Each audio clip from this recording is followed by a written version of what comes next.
71 million Americans are set to see their Social Security benefits reduced by around $580 every single month. Not because of any mistake they made, not because the system suddenly collapsed overnight, not because of any fraud or mismanagement, but because of a legal rule that has been embedded inside federal law for decades, one that activates on its own the moment the Social Security Trust Fund hits zero, requiring no vote from Congress, no executive order, and no advance notice to the people it affects. Before this video is over, you are going to understand exactly how this mechanism works, why the timeline is tighter than most people realize, what Washington has and has not done about it over the past 4 decades, and what specific steps you can take starting this week to reduce the impact on your own retirement. Everything covered here is based on federal law, official government projections, and publicly available data. This is not a prediction about what might happen. This is an explanation of what the law already says will happen if nothing changes. Let's begin with a concrete example because numbers on their own only tell part of the story. Picture a woman who spent the better part of her career working as a registered nurse in the Midwest, 31 years of overnight shifts, holiday weekends, and the kind of exhausting, essential work that most people never think about until they need it. She retired after 4 decades of contributing to Social Security, having paid more than $180,000 into the system over the course of her career. She was not a high earner. She was a working professional doing honest, demanding work and playing by the rules the entire time. Today, she receives just over $2,100 a month from Social Security. That monthly payment is her entire retirement income. No company pension, no stock portfolio, no secondary income stream of any kind. Social Security is the whole thing. Under current law, if nothing changes before 2032, her monthly benefit drops to somewhere around $2,500. The difference is roughly $580 every month, nearly $7,000 every year. Stretch that across a retirement that lasts into her mid-80s, which is entirely realistic given current life expectancy, and the total comes to well over $100,000 in reduced lifetime income. Income she spent 3 decades earning the right to receive. Gone, not through any fault of hers, not through any error or oversight, but because of a legal provision that has been quietly ticking in the background while Washington looked the other way. Her story is not unique. It is the story of 71 million Americans who are currently receiving Social Security benefits or are planning their retirement around them. Here is the full breakdown of what this video covers. To start, the exact legal structure that makes this reduction automatic and unavoidable without a change in the law. After that, the current official depletion date and what it means in practical terms based on how old you are right now. Then a look at the political history of this issue and why Congress has been aware of the problem for over 40 years without resolving it. From there, 3 specific financial strategies you can act on immediately to reduce how severely this affects your retirement, then a recent and genuinely significant piece of legislation that has already put extra money back into the pockets of millions of retirees, and how to make sure you are not leaving any of that money uncollected. And finally, a straightforward weekly action plan you can follow starting today. Let's get into the legal foundation first, because this is the part that most coverage gets wrong or leaves out entirely. Social Security is governed by Title II of the Social Security Act, the same foundational legislation signed into law in 1935. That law contains a provision that is simple in its language but significant in its consequences. Social Security is legally prohibited from borrowing money. Unlike other areas of the federal budget, it cannot run a deficit. It cannot tap into general tax revenue to cover a gap. It can only pay out what flows in from payroll taxes each month. For a long stretch of American history, this was not a problem. The workforce was large and growing, birth rates were high, and the number of workers paying into the system comfortably exceeded the number of retirees drawing from it. The trust fund, which holds the accumulated surplus built up during those years, grew steadily. It was designed to serve as a financial bridge for the period when the ratio of workers to retirees began to narrow, which demographers had projected for decades. That period is now. In 1950, there were roughly 16 workers contributing to Social Security for every single retiree receiving benefits. That ratio today sits at approximately 2.8 to 1. Within the next decade, it is projected to fall further, toward 2.3 to 1. The forces driving this shift are not mysterious. The baby boom generation, one of the largest demographic cohorts in American history, has been reaching retirement age for well over a decade. At the same time, birth rates in the United States have declined significantly from their mid 20th century peak. The result is a system where the incoming payroll tax revenue is no longer sufficient to cover full promised benefits, and the trust fund surplus is being drawn down every year to make up the difference. When that surplus reaches zero, the law does not provide for any emergency override. There is no provision that allows Social Security to borrow, to defer payments, or to issue IOUs. The payment system simply recalibrates to match what payroll taxes bring in. Based on current projections, that amount covers roughly 77 cents for every dollar of promised benefits, which means the automatic reduction, when it comes, sits at approximately 23%. The Congressional Budget Office updated its official projections in early 2026 and moved the trust fund depletion date from 2033 to 2032. The CBO is not affiliated with any political party. It is the nonpartisan agency that Congress itself relies on for independent fiscal analysis. Their current estimate is 2032, and the consistent pattern over the past 10 years has been for that date to move forward, not backward, each time it is revised. A decade ago, the projection was 2034. 5 years ago, it was 2033. Now it is 2032. The trend is clear, and it has not reversed. What does 6 years mean in practical terms depending on where you are in life right now? If you are currently 60 years old, the trust fund is projected to reach depletion when you are 66. That is the age when a significant number of Americans first consider claiming Social Security, and in this scenario, they would be walking directly into a reduced benefit with no warning. If you are 65 today, you may already be receiving benefits, and your check would be affected in 2032 with no phase-in period and no adjustment time. If you are 70 or older and already retired, your planning window is the shortest. The cut arrives on a fixed date, and there is no mechanism to undo a claiming decision already made. And if you are 55 and think of this as something you will deal with later, the financial decisions you make in the next 2 to 3 years, specifically around savings, claiming strategy, and retirement income planning, will determine how much runway you have when 2032 arrives.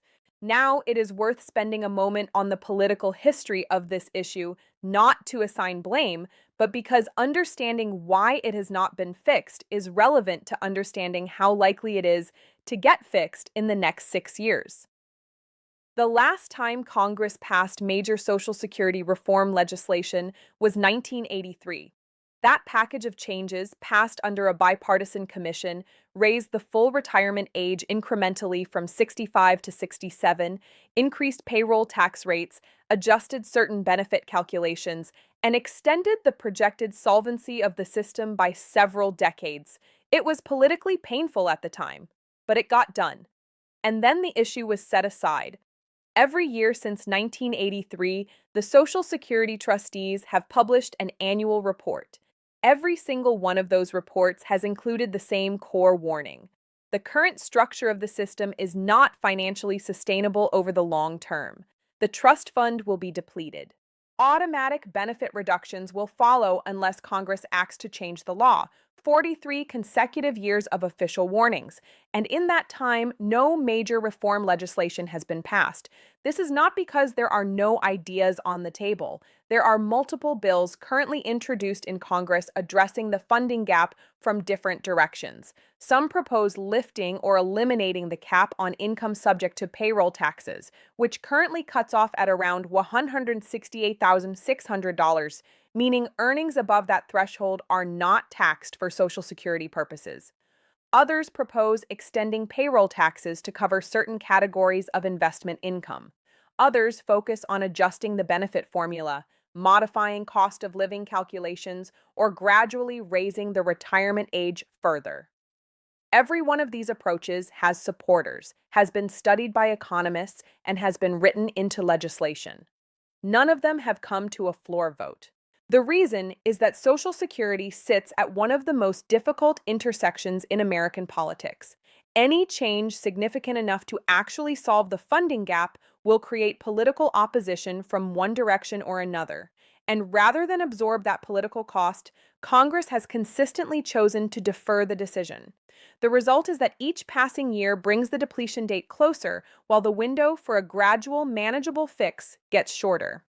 A reform passed in 2026 could be phased in gently over many years. A reform passed in 2031, if one comes at all, would require much sharper adjustments in a much shorter time frame. It is also worth understanding that the cut does not land equally across all retirees. The impact varies significantly based on individual circumstances. People who claimed Social Security at 62 are in the most exposed position. Claiming at 62 already reduces your benefit by roughly 30% compared to what you would have received at full retirement age. A further 23% reduction applied on top of that already reduced base produces a compounding effect that is particularly severe. Someone who claimed early because they needed the money and has no other income sources faces the hardest version of this situation. Retirees who have no income outside of Social Security face a categorically different experience than those who have pensions, retirement savings accounts, investment income, or other financial resources. For someone with a diversified income picture, a $580 monthly reduction is a significant disruption.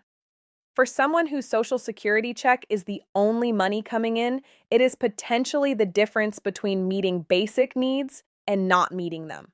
Groceries, utilities, prescription medications, transportation, these are not discretionary expenses that can simply be eliminated.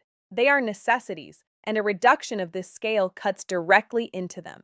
People who are building their retirement plans around the benefit amounts shown on their Social Security statements today are planning around numbers that will not exist in 6 years unless Congress acts. And the 43-year record of congressional inaction on this issue should factor into how much weight you give to the possibility that a legislative fix arrives in time.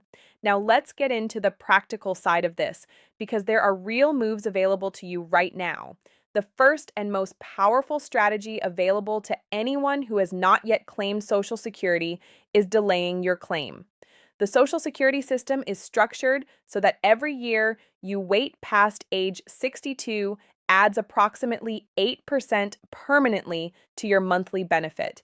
Claiming at 62 gives you roughly 70% of what you would receive at full retirement age.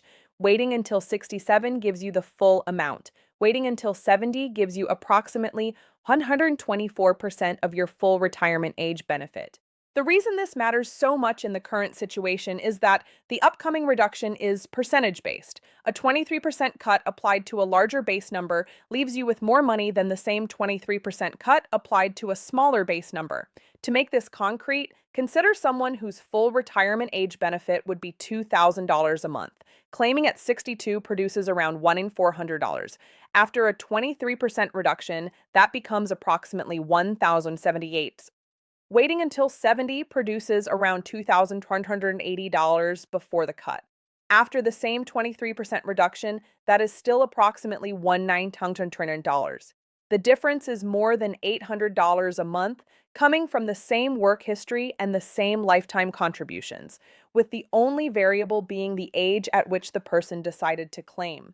Over a 20-year retirement, that difference accumulates into a substantial gap in lifetime income. If delaying is financially feasible for you, whether through continued work, a spouse's income, savings, or other resources, the math argues strongly for waiting, particularly given the known reduction coming in 2032.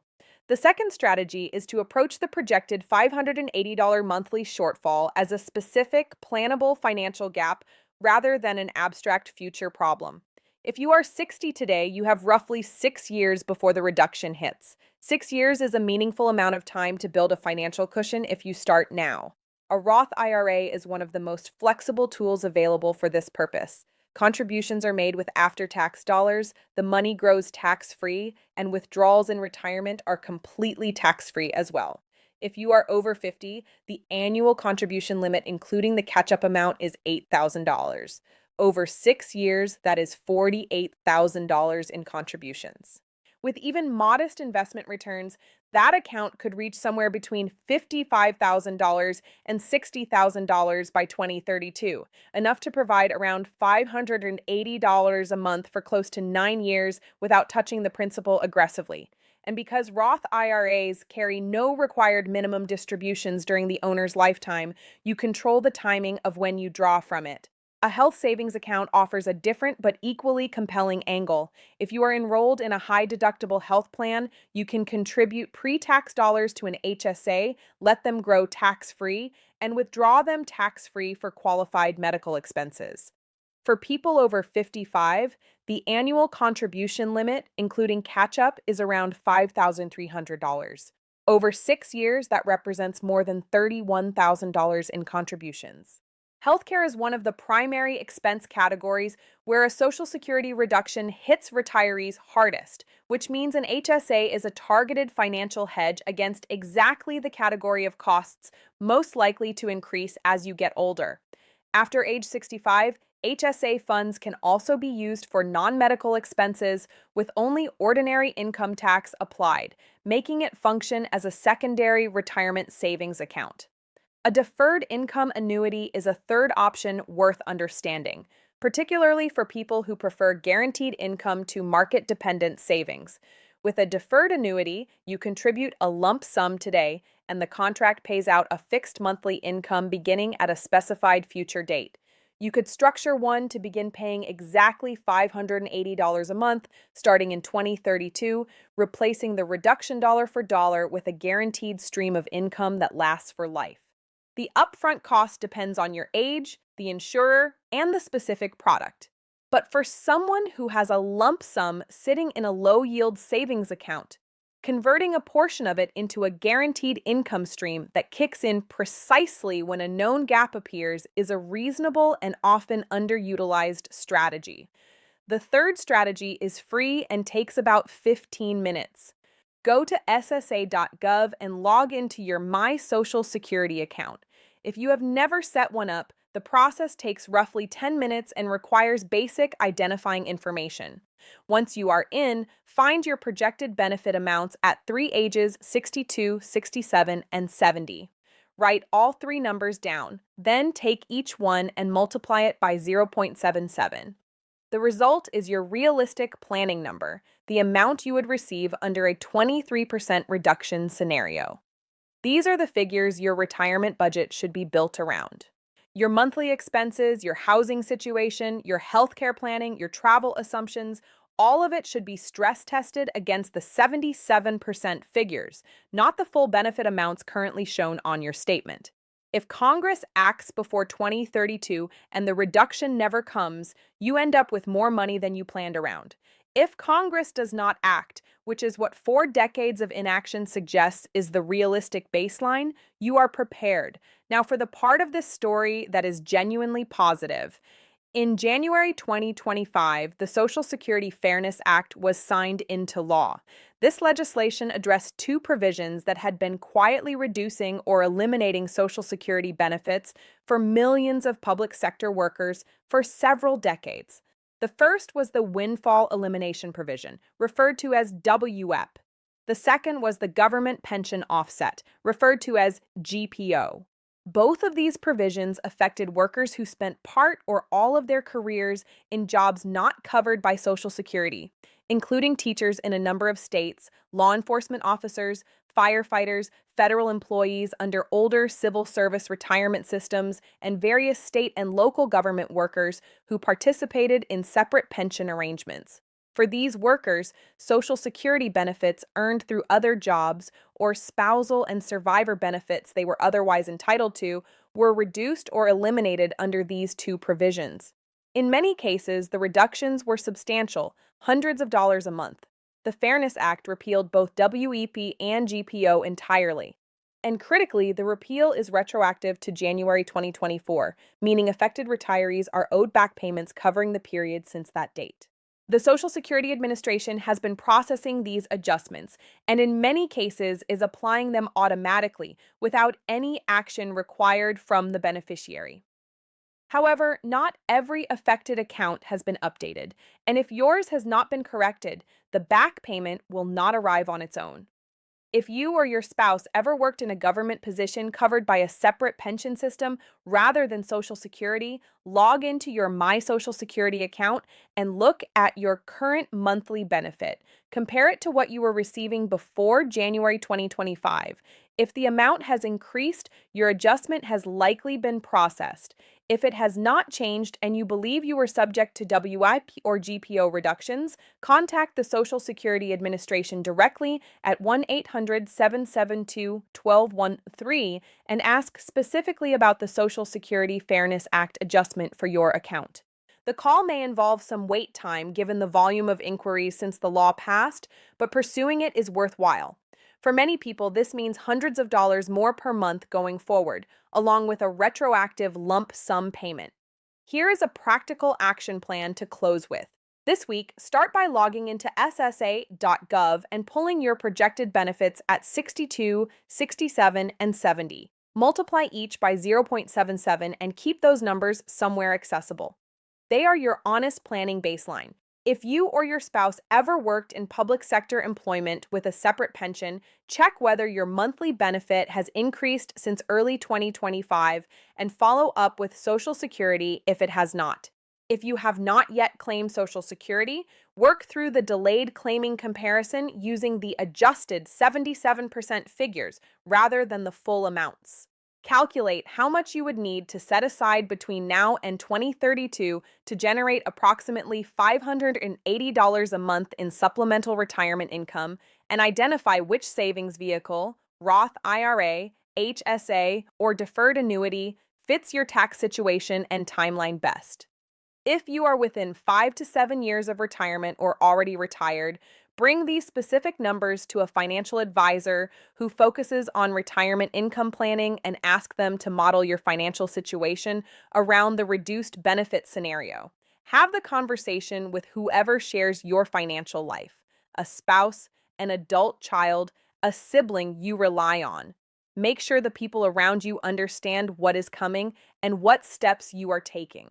The reduction in Social Security benefits projected for 2032 is grounded in federal law, documented by the government's own nonpartisan analysts, and supported by a consistent trend in the data. It is not a worst-case scenario invented for dramatic effect. It is the current legal default if nothing changes. The people who will feel it most are the ones who never saw it coming. The people who will navigate it best are the ones who understood it early, planned around it honestly, and made financial decisions with open eyes. 6 years is enough time to make a meaningful difference in how this affects you. But the window is not unlimited, and every month of preparation you delay is a month of compounding and planning time you do not get back. The cut is built into the law. Your response to it is entirely up to you.